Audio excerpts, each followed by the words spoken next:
Hey there, baseball fans. Nathan Rohde and Shooter Hunt here with the latest episode of Coffee and Curveballs.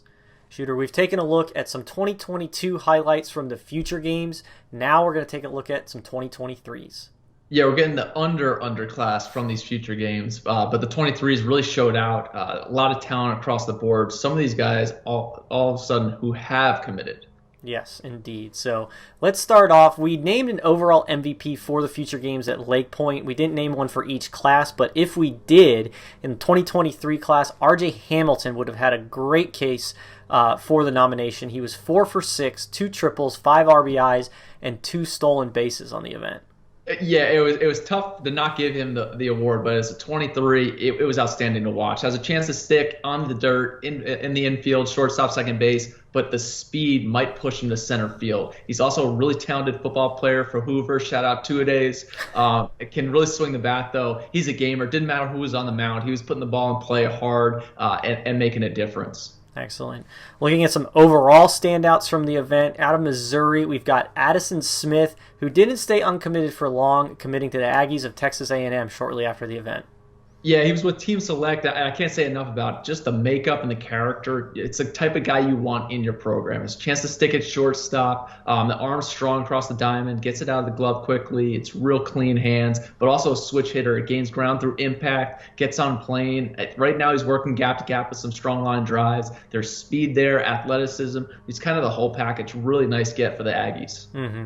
As the event was going on, I feel like every time I looked down at Twitter, there was another highlight from PBR California of Casey Borba just absolutely annihilating a baseball. Coming out of California, out of a national powerhouse in Orange Lutheran, he had 5 RBIs on the event. Yeah, you know what? I saw him last summer, and I thought in the last year he's made some of the biggest jumps of any player, and he's only going to continue to get better. It was a really quality workout day. He's mature approach at the plate, which is what you expect out of the Trinity League.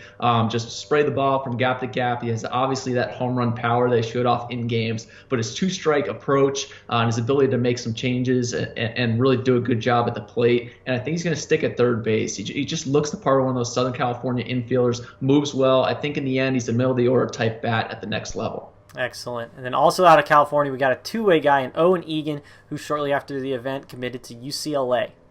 Yeah, and he's going to be one of those guys that you like having on your team. He's tough, gets after it. Not the biggest frame, but he takes some big hacks. He was 3 for 6, hopped on the mound, was 87-90, attacking guys, had 5 strikeouts in 3 innings. He's just a ball player. Comes from Ukaipa. He's a tough kid. I think for the next 3 years in high school, he's going to be a difference maker there in Southern California, and then heading to UCLA, he's going to be a type of guy you want on a winning program. Mm-hmm. Excellent. Looking at some arms that stood out at the event, in addition to guys like Egan, out of Missouri, we've got Kayden Wilson, a left-hander in the 23 class. Yeah, and shoot, he left-hander, he jumped up to 90 miles an hour. He was spinning a firm breaking ball in the mid-70s. I thought he was the type of guy who throughout the summer steadily made those jumps. We had seen him at Creekside, seen him at Lakepoint, and the velo really jumped this time. He's going to be a player the next couple of years that college coaches are sure to be locked in on. Yeah, and then out of Nevada, we've got LJ Mercurius. Yeah, LJ hopped on the bump, and I was locked in behind the plate, and I was very, very intrigued by what he was throwing out there. It's a projectable frame, about 6'3", long limb, ball jumps out of the hand, was about 86 to 88, some feel for spin, but I think his best is ahead of him. I think he's going to make real big jumps the next couple of years. Hopefully we see him back in the future games next year. Mm-hmm. And then one more arm for you. We got John Glascock. I think Glascock actually had the best breaking ball I've seen all summer. He really spun it. Even at area codes, guys had a tough time spinning the baseball, but he came out and threw some hammers. And I don't use that word often on breaking balls, but he was up to 92 miles an hour. It's an athletic arm. It's going to continue to sync up. He's still getting used to his new movement patterns that his athletic frame brings, but that breaking ball can really get those swings and misses. Excellent. Well, hashtag spin wins. So now moving on to some power bats out of that 23 class. In Arkansas, we've got David Sorg, Indiana, Andrew Wiggins, and in Colorado, Walker Martin.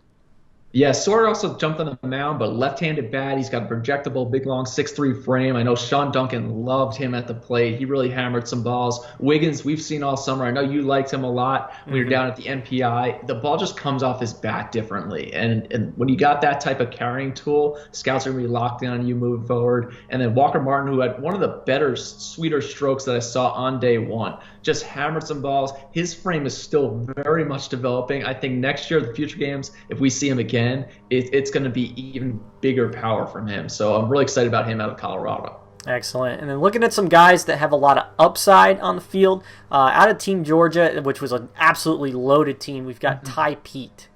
Yeah, Ty Pete, who's almost a year young for the class. He was a Little League World Series star a couple years ago. 6'2", 6'2.5" right now, growing into that frame. It's still not fully developed there, but he understands the way to swing the bat from the left side. There's big power potential. He got on some baseballs really well. Oh, yeah, then he hopped on the bump when it was up to 89. I like the bat a lot. It's going to be hard to get away from a big, physical third baseman, left-handed hitting power bat, but in the end, he could be a two-way guy at the next level. Excellent. And then out of Nevada, we've got Zane Kelly.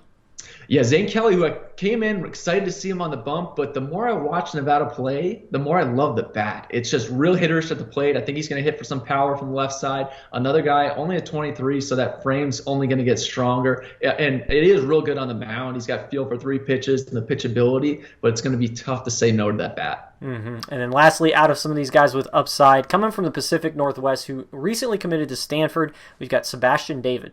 Yeah, Sebastian David, the more reps he gets, the higher he's going to be because that high ceiling's there. He's about 6'1", 180, really good athlete. He was stealing bags every time he got on base, hit everything hard. I think the sky's the limit for him. And in the Northwest, which has some great draft picks the past few years, he could be one of those next ones in that 23 class. Excellent. And then it wouldn't be a good look at the future games if we didn't go over some sleepers. Again, out of Pacific Northwest, recently committed to Oregon. From Oregon, we've got Noblemeyer.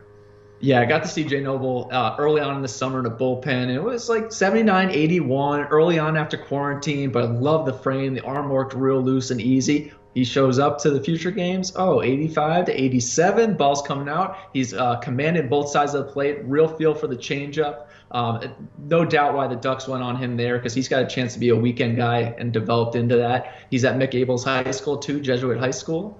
A couple other guys are sleepers. Jackson Goldberg, who was on Team Select, he got a hit almost every time he was up. He's a silent assassin, gets up there, slows the game down at the plate, uses the whole field. He's a switch hitter, can really run. He's an athletic wide receiver on the gridiron as well, and he can play any position on the dirt, but also could probably move the outfield too with his athleticism. Love the way he swung it. And then Finley Bates, who might be a lot of college coaches' favorite player, had a lot of moxie. I love his confidence on the field. Didn't get cheated from the right side. Bunch of extra base hits, and he can stick at shortstop. Love the way the hands play. He was up close to 90 miles an hour across the diamond.